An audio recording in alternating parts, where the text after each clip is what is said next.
everybody? Cup of coffee in hand, everybody's got a seat. If those in the back can quietly take their seats, we're tight on time. We've got an hour and a huge topic, so I'd like to just jump right into it. Welcome everybody, this is the panel on China and Africa. What an exciting topic. I think you would have to be asleep or in a coma not to have heard the word China in the news. And if you're tuned to Africa at all, absolutely a huge topic. The center of gravity is moving east, and what does that mean for Africa? Is it a good thing? Is it a bad thing? Are certain countries benefiting? How is this going to play out on the global stage, and what are the effects going to be in Africa? So we brought two great speakers today. We've got Matthias Imandela from Malawi, who works with the Fertilizer Association. He's got an agricultural economics bachelor's, and he's studying on development studies right now in his master's. Welcome to Matthias.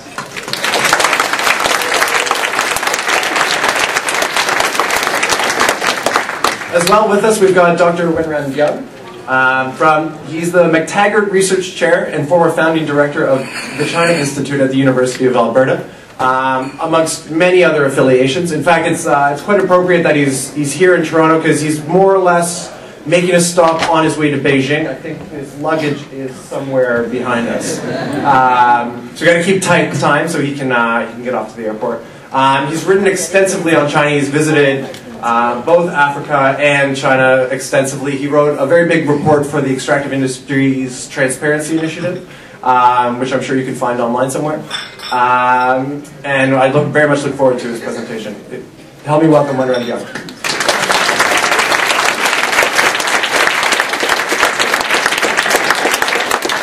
I'd like to start by asking Matthias if you could just give us his perspective from Malawi on the topic.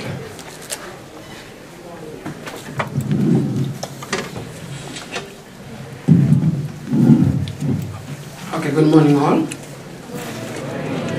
Yeah, honestly I never prepared for this when I was coming to Canada. I was presenting on a different topic. But it's a good thing to you just because if you take somebody by surprise, it's when he tells you the truth. So, I've been telling you the truth. Well, maybe to begin with, maybe I should say that China is a growing power. It's irresistible. It's going to all the corners of the world. It's in Malawi, all over. And it's doing great, but also there are negatives. Let me take you back to 1990s when I was just a young person. That time, the perception of young people, even older people, of the Chinese was something that was awful. Sorry, it might be offensive, but that was the perception. Whenever we saw the Chinese, we would run away because we are taught that they eat people. Well, that's honest. But now, we are living in the neighborhood with them. We are shopping in the malls together. We are doing a lot with them. Malawi in China, China and Malawi rather. It's Malawi and China relation. It's been there, but now it's been enforced a few years ago. We changed our diplomatic allegiance from Taiwan to China in 2007, and from Malawians, we didn't know exactly what it meant, just because the literacy level in Malawi is too huge. I mean, the international political economy, we don't understand those issues. We just see whatever the government is doing to Malawi. Now we have seen the influx of many Chinese in the country. They are in construction, they are in retail trade. They are offering technical assistance in the medical field all over. The Chinese, they have opened shops all over Malawi. The Chinese are in our media. We are learning Chinese from the televisions, newspapers. There are special programs. There have been some issues related to China, I mean the negatives, but the positives, they have constructed our new parliament building. They are now constructing the 5-star hotel. We never had any. They are constructing many roads, including the much talked about the Chitipa-Karonga road. Chitipa and Karonga, they are 2 districts.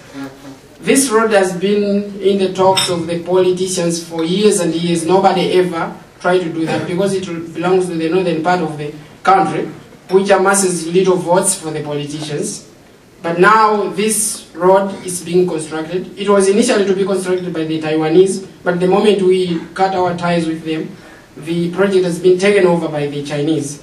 They are doing great in infrastructure, honestly. On the other hand, we have heard some of the awful stories of the Chinese. Malawi, for instance, is in the forex availability crisis. We are only having something like 2 months of import coverage. Now, in a few days, a few months ago, one of the Chinese people was caught flying out with the forex, the dollars, thousands in kwajas, at the airport. There's myself. I went to a Chinese shop we call Wulian. I tried to buy a toothbrush. I tell you, I never used it. It was very sour. I mean, I couldn't understand what type of a toothbrush is this. It's sort of an influx of very low quality products. There's a song, there's an artist in Malawi who sang a song who is referring to the way things are being done in Malawi now as being Chinese. He's saying the families are Chinese, the pastors have become Chinese, the transporters have become Chinese. Why? Because they are not, families are just breaking apart. The pastors are not honest. Now it's like the perception is like the Chinese products are not of high quality. They are just, of course, it's true, but they are cheap. We are talking of an economy with almost 48%, 42 to 48% of the population surviving on less than $1 a day. We don't have an alternative. We have to buy the cheap commodities. But we are not sure whether they are good for health. We are not sure whether, when we are buying, whether they will last long. We just buy. Another thing is that I think they have dominated the retail market so much that the local traders, they have been pushed away.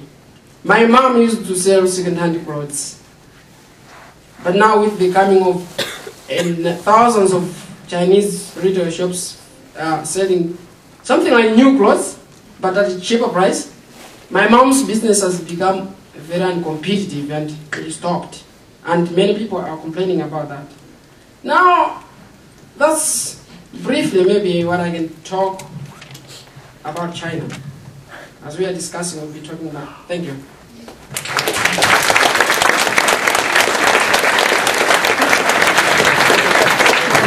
That was well spoken.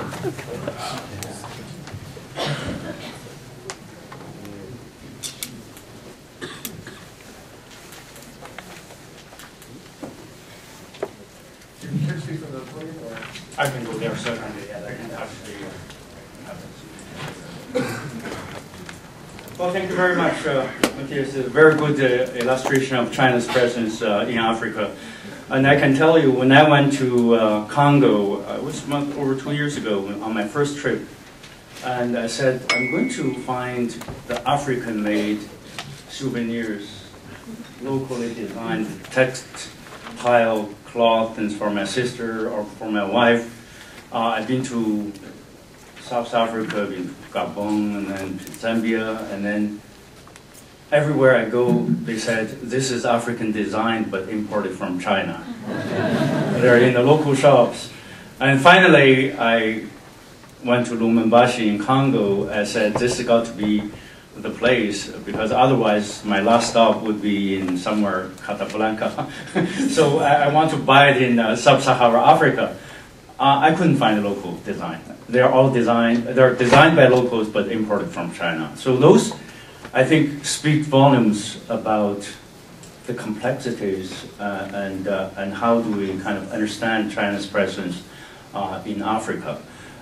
What I will do now, I think Hans told me to have half an hour to 40 minutes presentation, and now he told me we have about 15 minutes? 20. Okay, yeah. But I think I overkilled a little bit here on my prepared PowerPoints, but nevertheless, I will walk you through very quickly, so I want you to follow me, okay? I can leave the PowerPoint to you guys and you can distribute, but there's a lot of numbers, a lot of other things, but I think we need to leave some time. So many people, some of you have talked to from working in Africa, so I'm not sure I'm not qualified to talk to you. I'd like to listen to your questions and maybe we'll have some discussion going on. But what I want to do today, and I have a background in teaching political science and development studies since 1993 from University of Alberta.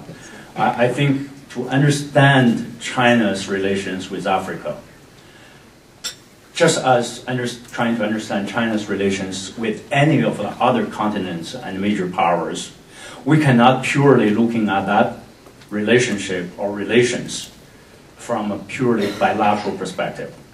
I think what I want to try to emphasize here is that we need to look at the dynamics of China's own internal economic, political, and social development, especially in the past 30 years. That's where China has leaped forward, becoming today the second largest economic power based on US dollar calculation. China is already, by World Bank estimates, surpassed the United States as the largest economic power if you calculate by purchasing power parity standards, PPP. And by the way, this is the conference, a lot of engineers here. China produces, as a result of these openness and fast economic development, China produces the largest number of engineers per year.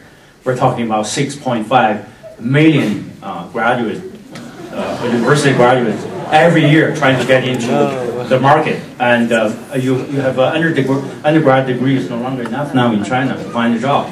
So actually many of them, I hope in the future, will join you, the Engineers Without Borders, to serve, because a lot of volunteers actually are serving on their own China's organizational dimension in the medical front, in engineering front, in agriculture front in China. We can discuss that later, but let me go quickly with some of the few points that I want to talk about. I probably will escape the case study that I've done with the Chinese copper smelters around the town of Lumumbashi in southern part of DR Congo, and probably focus on some of the second points that I think is very important to put the China's development into the context of why China behaves in such a way and interact in such a way with Africa.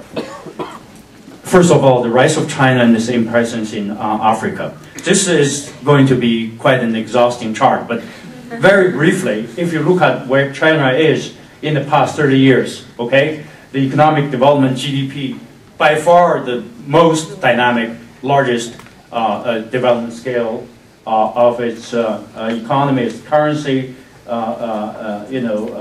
per capita income is still low, but into the early middle income level. So that means there will be more middle class coming in. And of course, these are impressive numbers. China put hundreds of millions of people out of poverty. Without Chinese numbers, the UN Millennium Development Goal would not be reached, even close. Okay, so these are remarkable developments, but you look at urbanization process in past some 10, 15, 20 years, and give you a sense of what's to come, because China is only half of the population, less than half urbanized, and you have the foreign reserve, a lot of money, about $2.5 trillion, by far the largest. About 1/3 of the global foreign reserves are now sitting in China, and China holds the largest debt in the United States. So many of these numbers, and for those who are not following China closely, you can see the reserve numbers here. The Chinese saved by far the largest amount, even by Asian standards. You know, the Chinese consume only about 36%, and Americans overconsume. They consume about 72%. So we know why the United States is in heavily debt, but the Chinese are underconsumed, you know, in many ways. Okay, we can come back to some of these issues, but look at some of these impressive numbers. And I was updating my slide, and you see this one.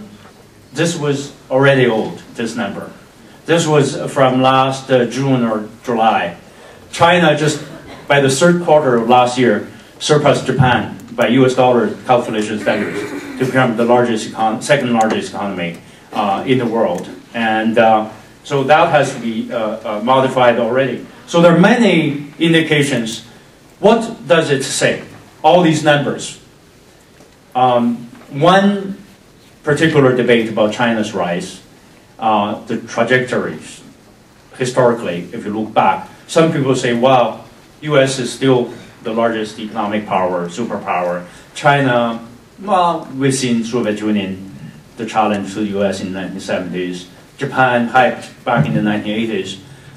But many believe probably the Chinese challenge and China's rise and its relations with the United States is similar to that of the early 20th century US rise versus Great Britain in terms of structural changes in the global power balance of power. So therefore, you can see the kind of US by far still the largest economic, military, political, and cultural in many dimensions the power. There's no way in the short term, but China is closing the gap very, very quickly. In that sense, I think historically that trajectory has to be understood in that context. And second, in terms of internal dynamics, I think we look at what China has done, what China achieved in the past 30 years, is a conscious adaptation of a certain development model. Okay? China used to be a Soviet-style planned economy, following the Soviet model up to the late 1970s. But what we witnessed in the past 30 years is what I call a traditional development paradigm put on steroids. Okay? And China has increased the living standards of people by about the per capita income and GDP and living standards by about 70% in a matter of 30 years, which, if you look at the first and second industrial revolutions, they would increase the people's living standards by somewhere 200 to 300%. It takes about 60 to 100 years for the first two industrial revolutions to achieve. So we see a very accelerated modern economic development that China has overtaken by any measure Japan, South Korea, Taiwan on a massive large scale, and it's just piling up. So that process is being shortened, and that has implications for the rest of the world, for China itself, and of course for Africa's development. And that's, I think, is important to put that into context. And several characters of the Chinese development paradigm here, they put in large amount of capital input of its own and attracting foreign investment by giving a lot of benefits, tax-free and land-free and all those sort of incentives is still in place. China attracts large amount of, comparable to the United States, large amount of foreign investment. China put in production themes primarily focusing on heavy industry, manufacturing industry, export-led growth. China has by far the largest trade to service and GDP ratio of any economy. We're talking about something like in the middle of 40%. And China depends heavily, not only domestic consumption, but China depends heavily on export. And that export process, not just about Chinese themselves, we're talking about over 60% of Chinese exports are produced, procured, and done by foreign multinational corporations, especially the United States, in China. Okay, so we're moving our polluting industries basic manufacturing, heavy industries to China and to produce there for the sole purposes of export. So you go to Walmart, you know Walmart has the largest facilities of its procurement plant in China, massive, and they produce there most of the 90% plus of their products.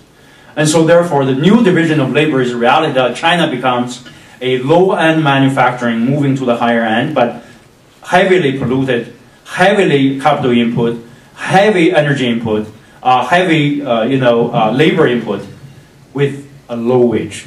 Competitively, we're talking about a construction worker in China probably in the 90s. I look at them, they're earning about, I don't know, $120, $130, $150 Canadian a month. And they're probably earning that much still. There's some movement towards higher, but that conscious adaptation of such a development model makes China very competitive. Okay? Politically, China is still a one-party state. But economically, we're seeing the most brutal style of cutthroat capitalism in practice. It's not the Canadian style of capitalism.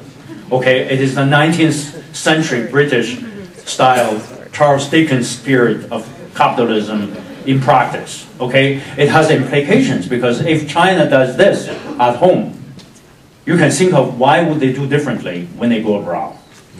Okay, and in that sense, we need to understand first of all how China does it at home in terms of its own economic development and dynamics and wage levels and investment themes and how they deal with energy consumption, how they deal with environment, heavy damage to the environment, part of the price to pay. And the Chinese are not doing it just on their own and for themselves. They're doing it with us and for us. Okay? Do we now consume fewer refrigerators or fewer air conditioners? No. We just produce them in China and buy them there. We turn around saying China is polluting the earth. And yes, we're helping them to do so. And it's part of our demand driving that. So these are the kind of things that we need to keep in mind. One of the most crucial and important indicator consequences of such massive scale accelerated economic growth is the demand for energy and resources. Raw materials, energy, you can see China from early 90s turning from a net oil exporter into an importer and goes up very, very substantially. This is under the conditions of a China that has about 80% of its energy mix coming from coal. Okay? Even today, China depends that much on just the coal to supply its energy. And still, on the oil side, you see how much it has gone up. China, by far, is already the second largest energy-producing country comprehensively, and yet, projection by 2030, China would be the largest, overtaking the United States. Actually, in the past year, in the comprehensive indicators of China's overall energy consumption, has already overtaken the United States. But on oil, China still consumes about, because it's low percentage in its energy mix, China consumes still about 8 million barrels a day of oil, vis-a-vis the United States consumes close to 20 million barrels a day. Okay? And if the China has about 4 times of US population, so if Chinese consumes 1.3 billion of them, if they consume at the level we do in North America on a per capita basis, China alone will need about 80 million barrels of oil per day. And that's the entire global daily supply of oil. Not sustainable at all. Okay? And it's not on that lifestyle scale, right? So then Chinese, even by current calculation with its fast development, still about 7 to 8% of global economy. But look at the materials on the raw material side, because of this economic development model and the pursuit of kind of manufacturing and heavy industry that consume so much of the global raw. I mean, these numbers were already a bit old. China actually, every one of those categories actually do more. And China's share of world demand and production, you can see it goes all the way up. That's a 15-year scale between 19 and 2005. And in the past 5 years, I can tell you, the Chinese economy has grown by more than 50%. Because since 1979, the Chinese economy has grown by over 9% per year. So every 7 to 8 years, Chinese economy doubles. Okay, that's just how the scale it goes. And of course, these resulting in copper and other raw materials demand. Even this are the numbers in early 2009. We're still in this recession, but you can see of this demand based on China's stimulus package is going really up. And I mentioned earlier how much China's energy mix coming from coal. And that coal is not, most of them are not clean burning. I'm not even getting into the waste side, because in extracting every ton of coal in China over the past some 40 years, China wasted every ton they dig out, they waste about 2 tons. That's not digging out. So the extraction itself is extremely inefficient. There are 30% recovery rate vis-a-vis the 80% recovery rate in the coal production in advanced industrialized countries. These are serious consequences, and yet that's why, because of the 80% of Chinese energy mix coming from coal, you can see by far now China is the largest emitter, and coal account for that much of the emission of the CO2. And so, similar like energy, when you use that much energy, it's going to take over everybody. By 2030, China will be way ahead as a global producer of everything, and therefore contributing that much of the global, greenhouse effects. So, then is China stopping? Not really. We see the economic crisis hit in 2008. The first thing, the most effective stimulus package, the most percentage of the GDP money that any government put into the stimulus was the Chinese government. Right there, by the fall of 2008 and 2009, these numbers were in full swing, primarily pouring into building more roads, more infrastructure, and more of everything, virtually. So you can see, with that kind of development theme, if you project what China is doing into the future, we're talking about what happens if China develops and its interaction with Africa today and next decade. You can see what happens in the next decade. I'm not going through all these numbers, but we're looking at somewhere between 300 to 350 million Chinese would be urbanized in the next 10 to 15 years.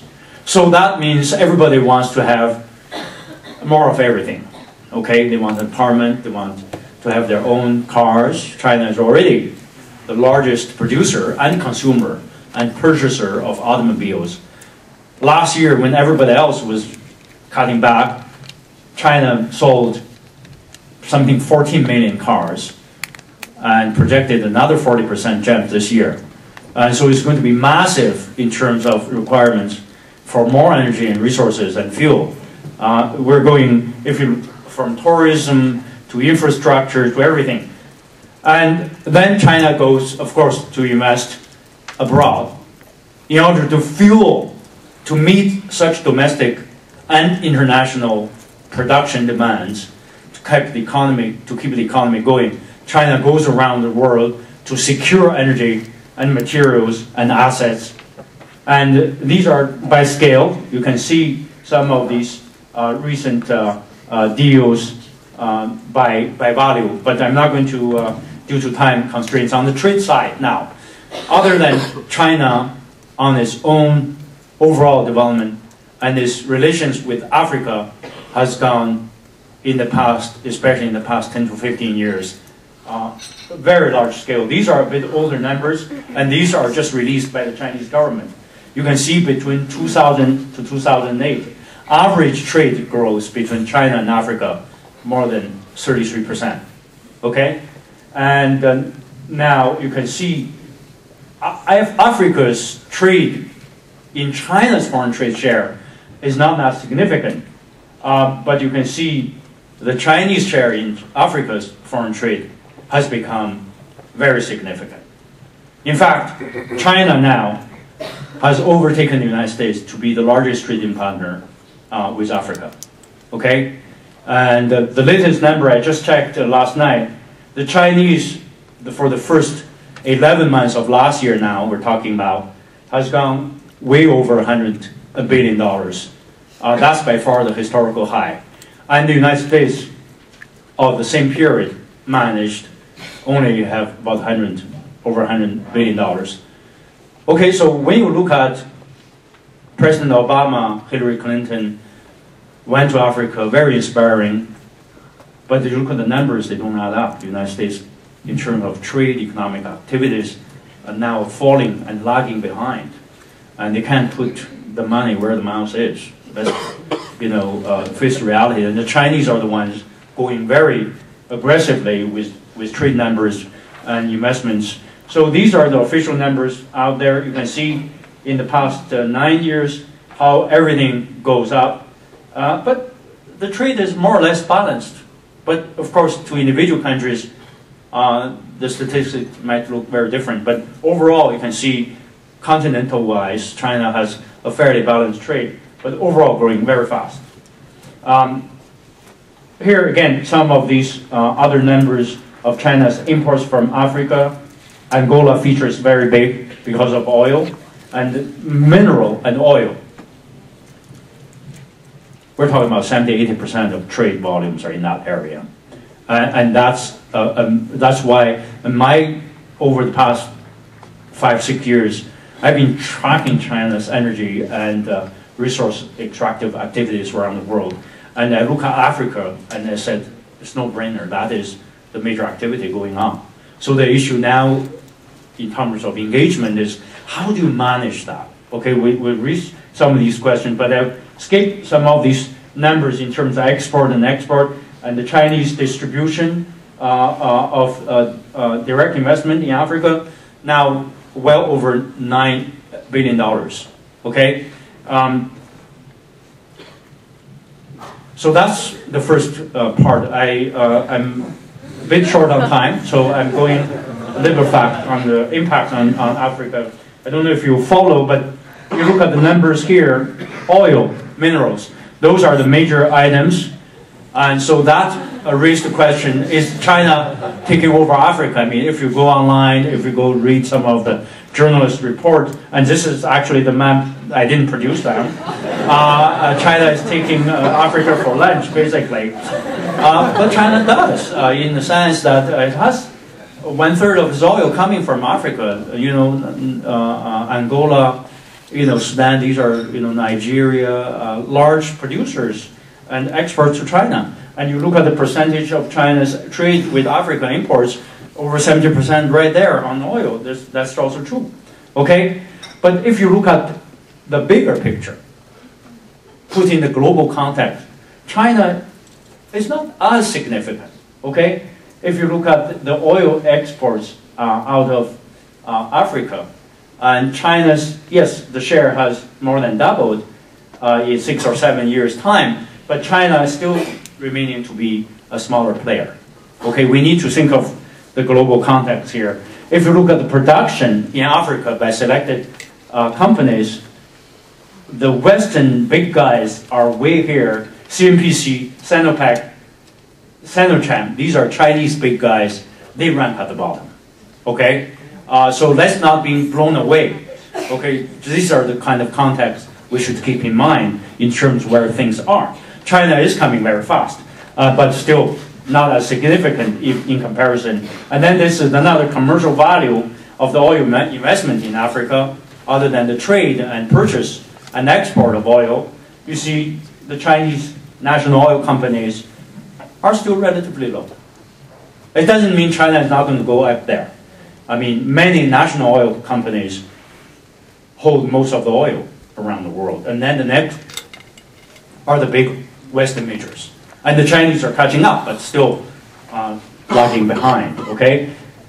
The real story, I think I want you to pay attention to, is China's share of Africa's world exports in terms of minerals, okay?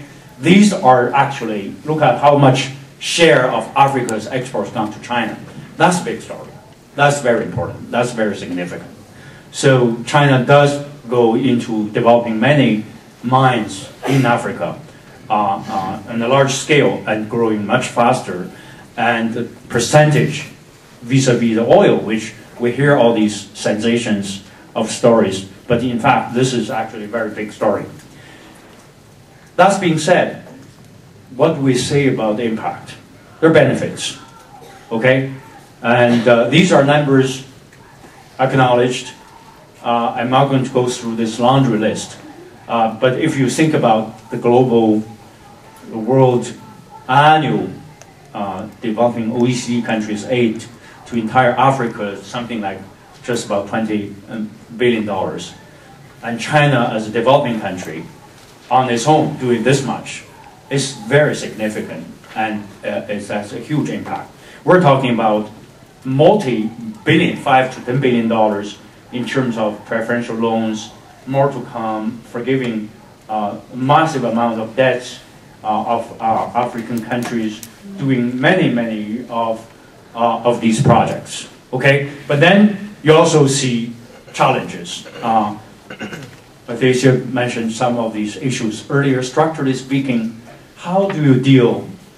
Because if you look at the structure of Chinese economy, just eliminate all the other human efforts and desired outcome and goals. Structurally speaking, where China's economy is, it will subject Africa to its bare purpose of becoming an energy and resource supply area. No doubt about it, okay? And you have the situation here that you can think about the new colonialism or exploitation, because if the Chinese economy purely based on market logic, it will do so to extract Africa. If you think about profit, if you think about supply, that's what it is. But then you also have human balancing. The Chinese want to do better. The Chinese leadership wants to do better. The Chinese wanted to give more money and aid and for more balanced development. They wanted to do a little bit differently from the old colonial. So I see there is struggle between the conscious efforts of a more sustainable, more beneficial development for Africa, and the Chinese are fighting virtually themselves to their own development logic to do better. So you see why the Chinese leadership goes to Africa. I mean, since 1993, every year, the first visit of a Chinese foreign minister since 1993 has been every year to Africa. And we're talking about very extensive engagement here. Okay? And the Chinese knows that if they don't do more, if they don't do balance, the structural market forces will destroy all the goodwills and lead China to be as brutal and more brutal than the old colonial powers, because the accelerated logic of economic development, right? But here we see there's a lot of efforts put by the Chinese into a more balanced approach, and to rather than on the aid side, on many sides, they keep talking about providing the skills on how to fishing rather than providing a load of fish in terms of aid logic. And these are good developments. And yet it's a constant tension, okay? And for African countries, can they get out of the resource curse, okay? And that's actually the problem. Do some of these mineral and energy incomes actually transfer into basic agriculture development? That's not the case. When I visited Congo, and the Kantaga province and the southern part of Congo, the agriculture ministry people said none of their provincial rich mineral income is transferred into the agriculture side. Nothing. SIDA was not there, China was not there, nobody was there helping them. And that's exactly what they needed. So how do you avoid the resource curse? How do you avoid exporting just raw materials in exchange from China coming with manufactured goods and technical goods and expensive or cheap, whatever, they're flooding into the market? Okay, and these are the challenges. And we're looking at transfer of wealth, distribution of wealth, maybe not benefiting even the money coming in from benefiting from trade with China, okay? And the manufacturing capacity, if the Chinese goods, cheap ones and expensive ones, are coming, and they have low wage, as I said, domestically speaking, they're very competitive, and the Chinese laborers are both cheap and skilled, whereas in many African countries, they're cheap but not skilled. So therefore, how do you compete? How do you build your manufacturing capacity? And to what extent the Chinese model can be adopted, can be used for Africa? If you go to Africa, many of you probably heard that many of the leaders feel China has been developing so fast, it could be in some ways a model to learn, at least in terms of reducing poverty, projecting fast economic growth and all that. But how do you do so? Okay, these are challenges. Environment, do you want to do as the Chinese do back at home? 90% of the rivers being polluted? Do you really want that pollute first, fix later kind of model? These are the kind of issues, not to mention governance and civil society. China is a one-party state. China is not known as exporting good governance. And China doesn't have experience. Okay? So these are kind of issues coming along with the package. I'm skipping about the Congo case study, but the story there, as these photos show, that it's a complex situation. 55 copper smelters out of the suburb of Lumumbashi, and they produce copper when the copper was at $9,000 per ton in the mid-2000. By 2008, the price collapsed. They had nothing to do. And when I was there, fall of 2009, only 4 or 5 out of 55 were in operation. And so that has job implications and for locals. I read from the Chinese press that at least in Zambia, during the recession, none of the copper mine workers were laid off. They stick the gun and continue to work. But that's not the story I heard. I learned when I spent a week in Lumumbashi, my second, third trip there, in following these smelters. They closed the shop. They suspended, and they sit there and doing other things.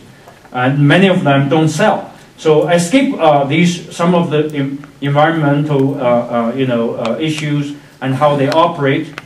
Finally, just closing thoughts. We ask questions about what this is all for Africa. I think we need to think about the factors that affect bilateral relations, and we need to ask. I raise these questions, how to determine Chinese behavior in Africa and around the world, which I really go back to domestic roots and where China is in its own development logic, and how Western countries and how African countries can engage China. I already talked about some of these, but again, to summarize, there is no particular one single China that's engaging in Africa. There are many Chinas now working and engaging in Africa.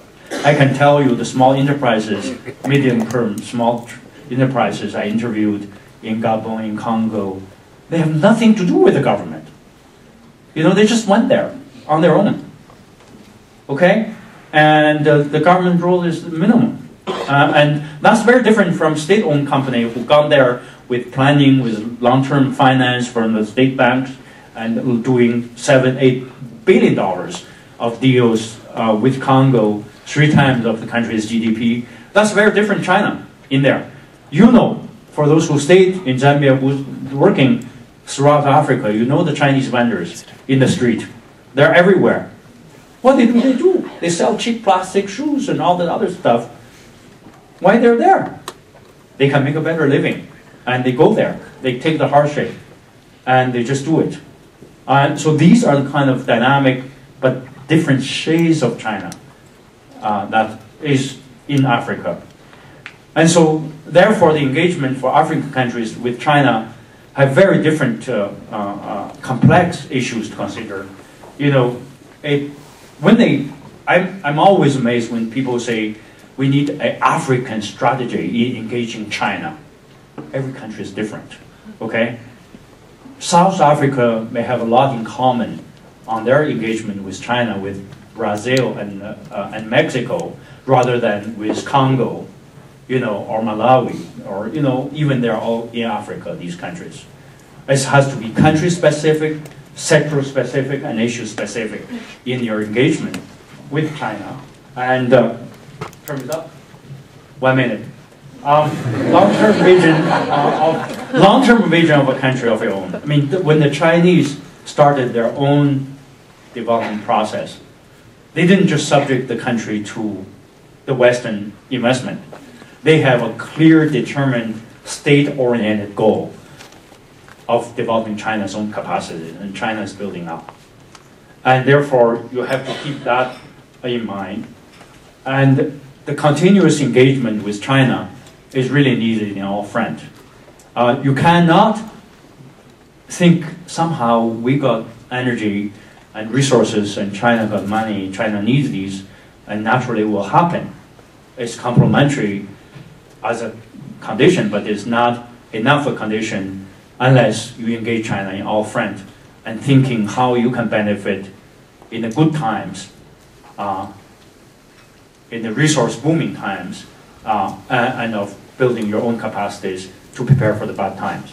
Okay, and there are many Chinese elements of the models, but you need to only adopt the positive ones, and you need to avoid the negative ones. That many things the Chinese development model is not very good to adopt. So I've written this report with a number of young colleagues at the time at the Stellenbosch University as a part of the Extractive Industries Transparency Initiative, and that's available online. A more theoretical piece, a long one, about 14,000, might be too long, but it's in a China Quarterly if you want to explore further in some of the theoretical aspects of that. But I'll stop here. Thank you very much.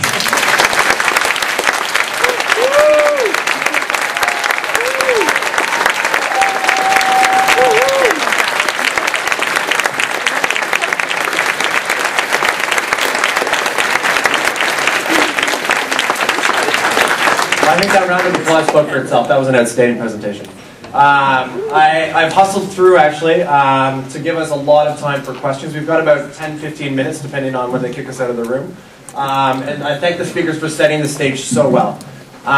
So we've got a microphone here, and what a broad topic. I'd like to get as many questions in as possible and really get some good discussion going. So I will be ruthless if you do not ask a question. Remember, a question ends in a question mark. So please, feel free to come up to the microphone and ask a question.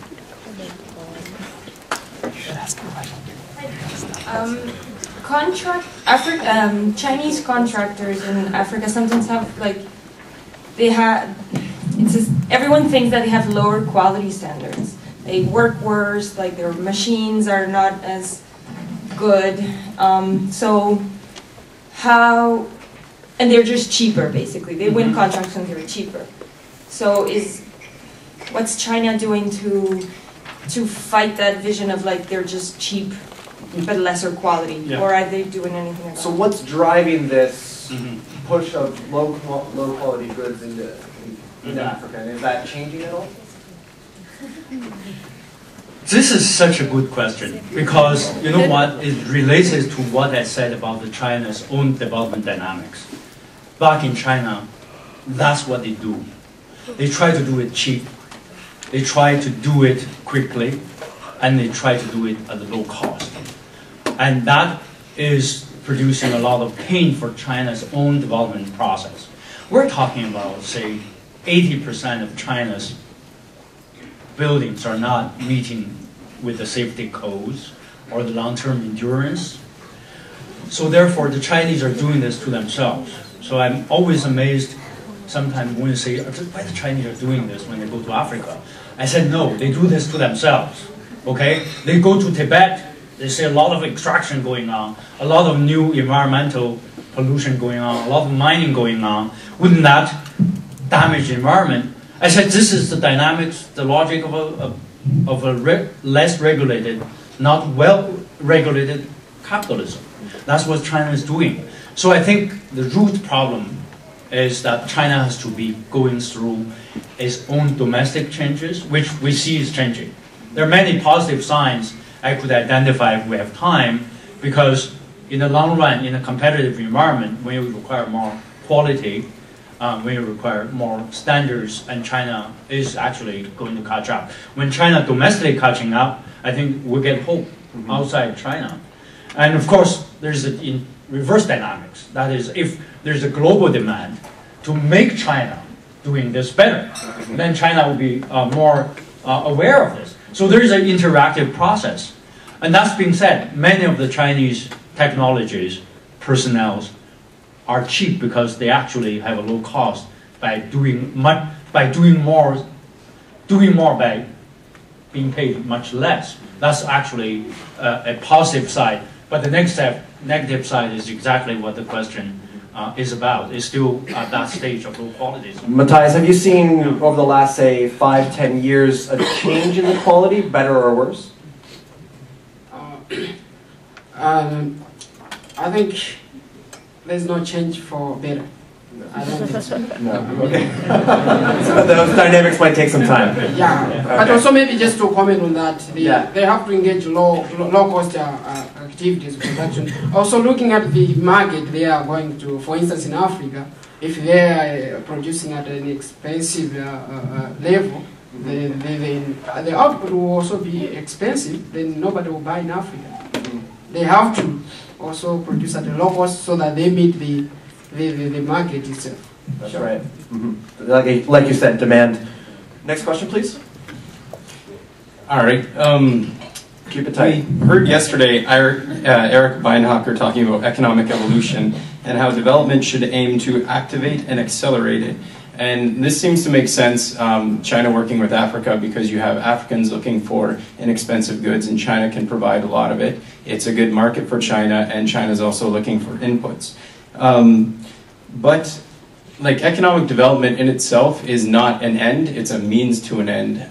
You're trying to support people trying to live lives that they want to live.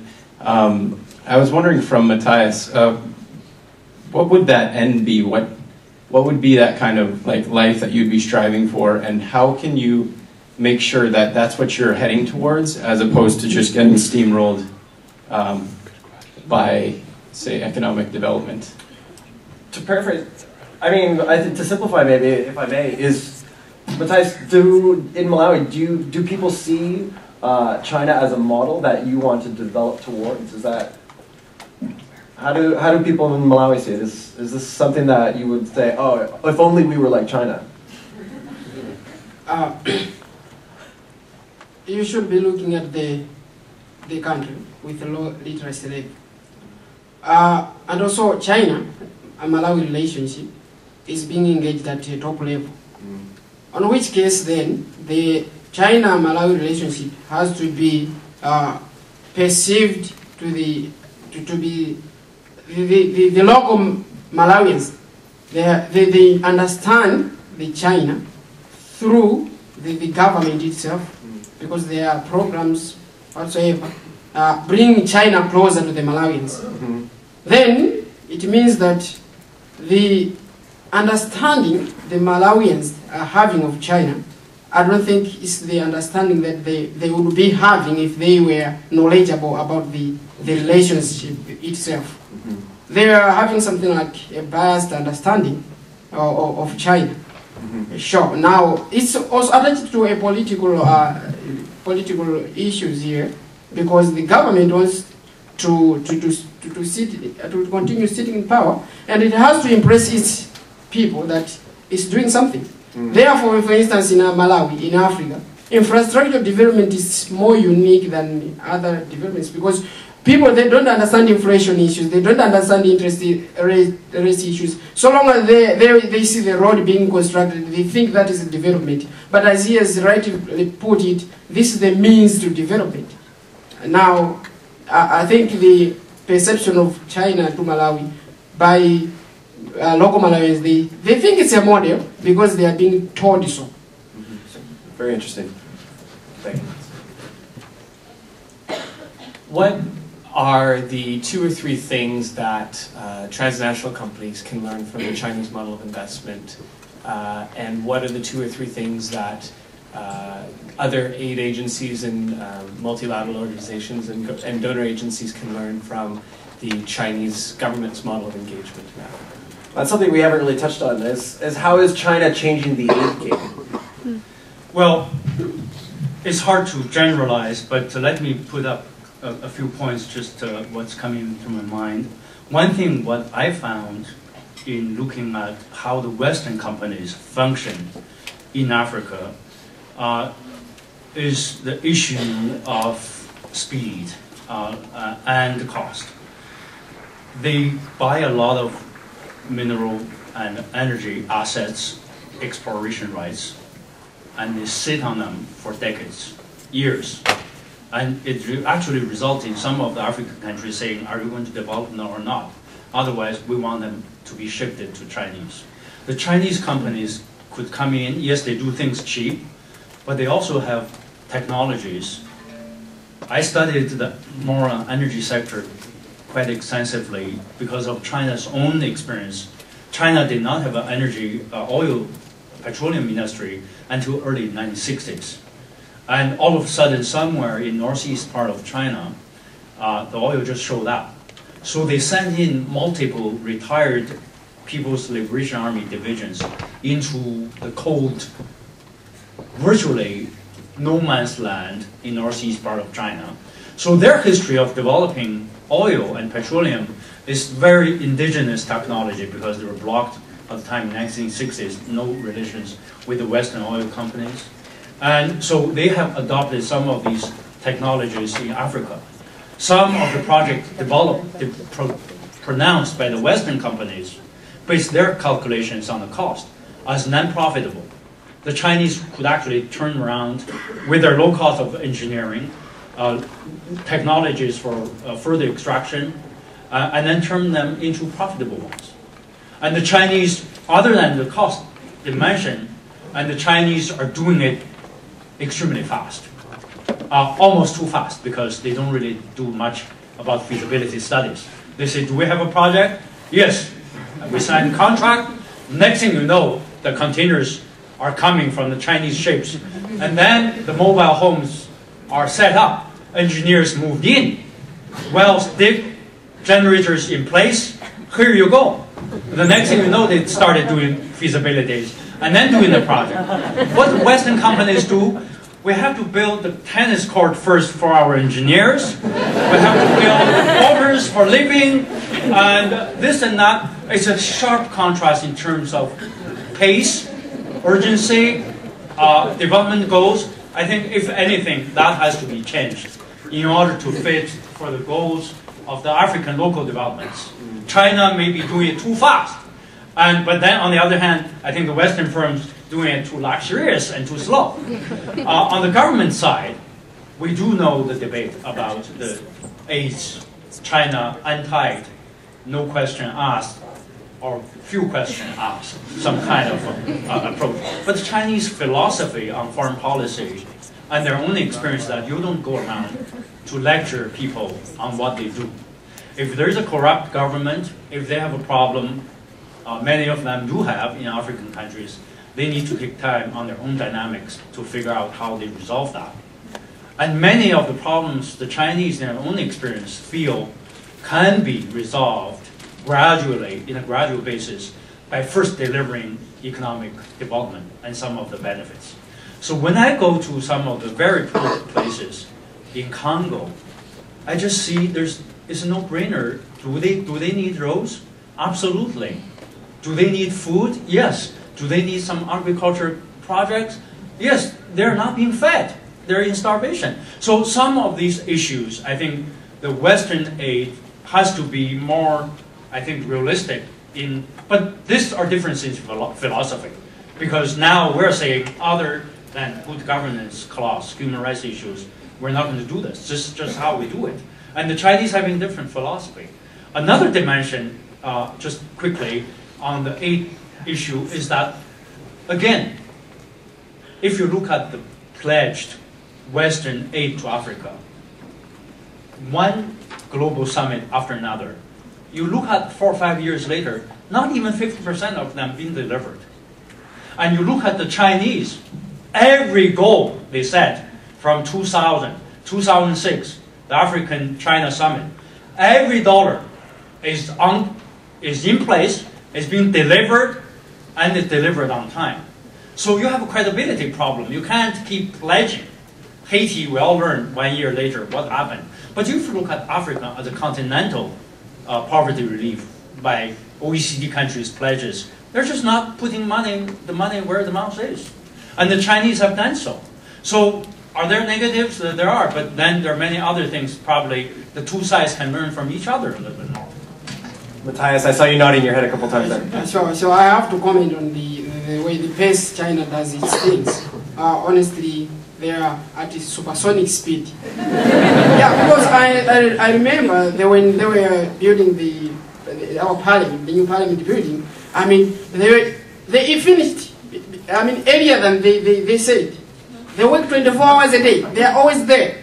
I mean, you wonder how they are doing things. This also gives a picture to the Africans, the natives, that I think this is the way to do things. They are okay. As he's put it, the other side is sort of luxurious. But these guys, as I'm talking to you now, I hope to find out the 5-star whatever finished. So they are doing it at a supersonic speed. Thank you. Yeah, thank you very much. I know we've reached 11 o'clock. I don't know what's next. I kind of just want to keep going until they kick us out. I know I'm conscious of your time, Wenran. I'm fine. Until 11:30, I'm good. Great, let's keep it going then. Thank you. Muliwanji Matthias. We know that. My question is well, it's two questions actually. The first one, how do you see, well yeah, I understand that China is using all of this accumulated capital it has stored for so many years and is investing it in creating new markets, specifically in Africa. But how do you see the fact that the societies in Africa are becoming more consumeristic and they're valuing different things now in life? Like yes, China is exporting goods to Africa, and in this case I experienced it in Malawi, but what are they exporting?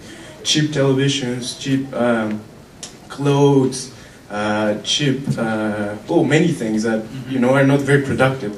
So how do you see this, the consumeristic aspect? And the second one, maybe more for Matthias, do you see the Chinese government influencing political decisions in the government of Malawi? Like yes, they gave them a gift, the new parliament building and then the 5-star hotel, and there's people saying that they changed the flag because of the Chinese government. How do you see this? Do you see that aid is political in the Chinese context? Yeah, I mean, let's focus on that second one. Do you, Matthias, from your perspective, I mean, I'm not being the president of Malawi, but do you think that China is using a lot of this investment to manipulate internal politics? That is inevitable. Yeah, honestly, that's inevitable. To a certain extent, it's influencing the decision makings of the government. But I don't think this is much different from the way the West does it. It's just the same. Sure. Anything that? Yeah, no, I won't add that, but I want to go to the first question about consumption. The consumption level, and we can talk about the cheap Chinese exports to Africa, but that's where the market is. I think if you go around the continent, you know that the value chain goes up. Many people say, well, Africa, in comparison with, say, last century, well, this century, 10 years, we're seeing Africa growing by about 6% on average. We can say before 2008, primarily based on the so-called commodity super cycle, that's demand coming from China and other emerging economies. But since the economic crisis, we see a very robust internal African continental continuous consumption drive. So the internal demand, I think, if you use the traditional liberal modernization paradigm to describe where Africa is really where the takeoff stage is about to have. It's not simply a commodity exporting continent. In return, African consumption demand are actually very robust. But the issue now, at this particular stage, they may import cheap plastic toys, semiconductors, and shoes from China. But 10 years from now, I think you will see Africa consumption level in terms of quality and demand more in the range of China's medium income and more advanced cities, that I can go to the Chinese countryside, remote areas, I see exactly similar goods as I see in Africa. That's where the income level is when they're so at the lower income level. But when I go to Shanghai and Beijing, they're just as fancy as Paris and Manhattan. China, again, having a urban to rural income gap of up to 1 to 6, 6 to 1. That is how China has basically turned into one of the most equal societies 25 years ago on Earth into one of the most unequal. And that reality probably will transfer in some ways into African consumption pattern. I might take 2 more questions. I'm starting to get the metaphorical hook. Okay, so the traditional development model doesn't really seem to be open to Africa or African countries with mixed economy and import substitution. So I'm wondering what you think the options for African countries are, other than trying to assert their economic autonomy and trying to go the traditional way. I think, yeah, when you ended your presentation by putting a slide, I think, adopting the positive elements. Yeah. What would those be? Yeah, Hans, I will say that, but do you want to actually run all those questions very briefly and then can kind of respond them together? Yeah, that's a very good idea. Yeah, maybe several people were walking away, but if you want to put your questions in, some of them might be similar. We'll just respond to them together, maybe at the one slot. Sure. All right. Thank you. I had a very kind volunteer that offered to make me the second of the 2. But just quickly, I'll try and make it quickly.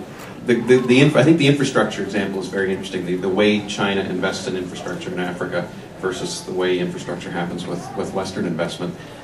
One of the themes of EWB and a theme that the mineral industry is being pushed and is trying to move towards is the concept of capacity building rather than simply directly building physical infrastructure.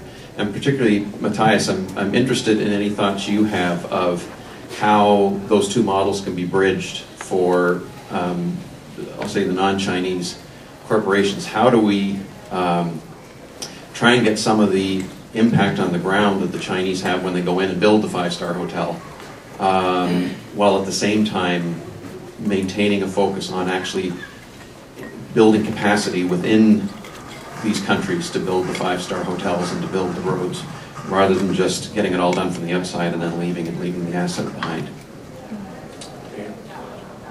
Yeah, question for Jiang is, how do you deal with people who don't understand the big picture issues? Like China, like you said that the West is still the elite.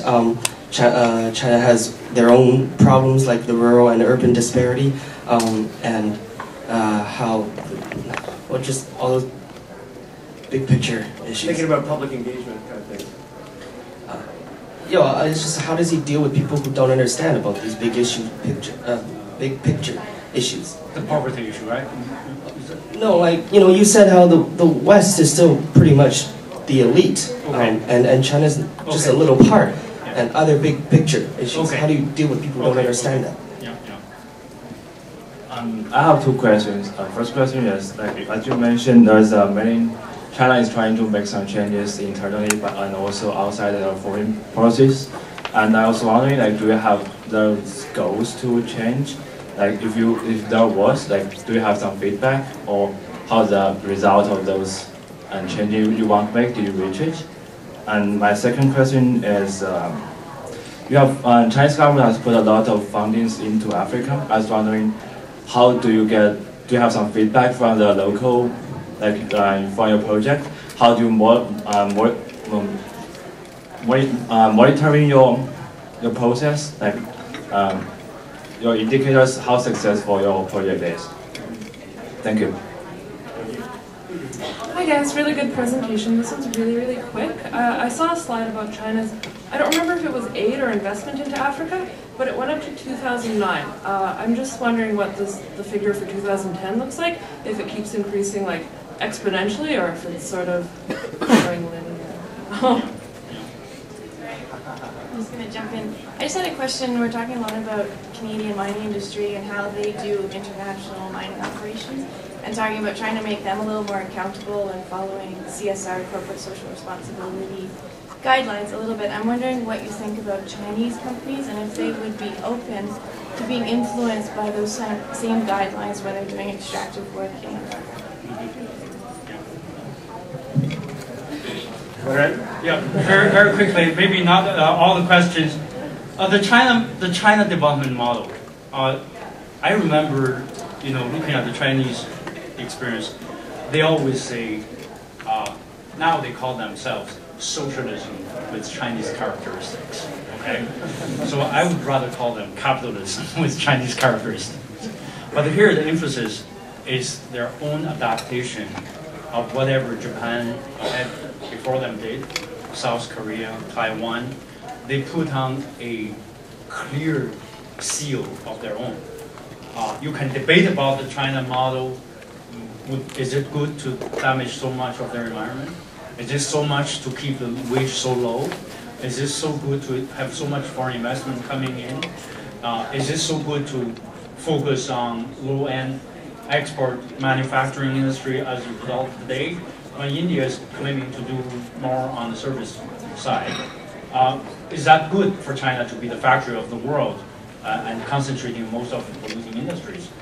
You need to ask questions when you adopt anything that's from China, because you have your own countries, 40, 50 some countries in Africa. You have to have your own vision on what really you want to achieve, because China, even today, is a very strong state-oriented, state-led development model.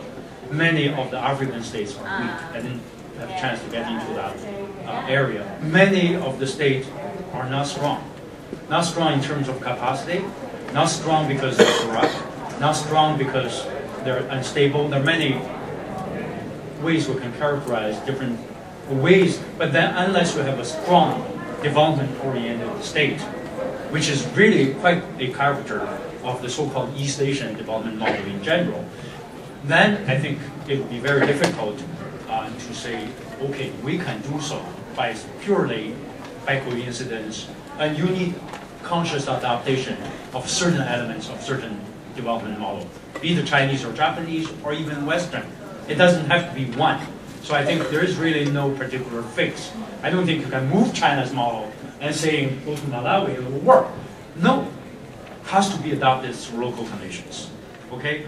On the infrastructure and the mineral development issues, I will leave that to you. But the China and Africa, China and West in Africa, I mean, in terms of balance of power, in terms of presence, China, there is no doubt, will accelerate in the coming years and decades to be even having a much bigger presence in Africa. So oil is a particular area of commodity. I won't have time to go into details. The good oil fields are being taken. They're either owned by national oil companies. Global-wise, they own about 80%. It's Venezuela, Nigeria, Saudi Arabia, and name it. But then the rest of 20-25% are owned primarily. Most good oil fields in Africa are by Western oil majors. They've been there much longer before. So they've taken the exploration rights out of here and there in Gabon, or offshore Nigeria. The Chinese playing catch up. So some of their operations are actually beneficial and profitable by having joint ventures with Western majors, because China now has capital pouring in. But I think in the mineral area, China is going to emerge to become a large player. And on my Congo slides, there is one I called repeatedly by the people who are in Congo. In my field trips, they say they view the Chinese entrepreneurs view the Congo, Africa, as the last resource virgin land of the earth, on Earth. So they kind of feel there's still a lot to explore. And that, I think you can see the areas China will probably leap forward in the coming years. Again, as related to China's own economic structure back at home. Project monitoring is not the area that I'm very familiar with, but with a very limited experience, China does not have much managerial experience or technical expertise. China does well in terms of financing, in terms of building, in terms of turnkey projects. China is not very good at monitoring, continuous management, and that's actually what they want to learn from Canada. In many of the projects, they wanted to learn from Western countries who know the local culture well, who has managerial management skills. I can go on and compare China and Japan. When Japan expanding in the 1980s, very different model. Japan has brand names, Japan has efficiency, Japan has management skills. When they went out to the world in the 1980s, China has capital. China has no brand names, no management skills. Many things are different from Japan. So the project monitoring might be potential an area people here in this room, engineers, Canadian agencies, may actually provide. So that's the area I think China may provide capital in the future. Project management, monitoring, follow-up, maintenance, roads being built, building being built. How do you maintain that? How do you sustain that? That's an issue that China actually has weakness in there. Investment figures for China in Africa, we're talking about 2003, maybe $400 or $500 million. Today, by 2009, we're talking about $9.3 billion pouring into Africa. Is it big? Yes. Growing fast? Absolutely. But people actually don't know the African overall investment in China is actually more than China's investment in Africa. It's $9.9 billion so far from African countries that has invested in China. So that's actually a figure people don't seem to know. So corporate social responsibility, yes, every Chinese company now does that on an annual report basis. How much they practice, you can vary, but it's being adopted officially as a principle, and they do it. They all do it now. Okay. Thank you very much. Please join me. 30-second last words. Okay. Just to tackle the last the question on the Very capacity fast. building. From my own understanding, I think wherever the Chinese are doing their projects, I think the ratio of the local people to the Chinese who are doing the work is just too low on the side of the Africans or Malawians. Because you find out that even the most casual job is being done by the Chinese. They are importing labor on all levels of the technical need, including the driving the wheelbarrow, everything, everywhere. Now, I don't think there's much that is being done to increase the capacity of the Africans, because the Africans should have been engaged at wider levels of the projects. Now, I think it's an assignment maybe for China. If its intentions are to develop Africa, I don't think it's not good just to give us an infrastructure without training us how to manage that infrastructure. Need to be trained. Of course, it's doing some capacity building in terms of offering scholarships to African countries, Malawians, but it needs to do it more. Of course, the West is good at capacity building, and EWB is good at that again. So, thank you. Please join me in thanking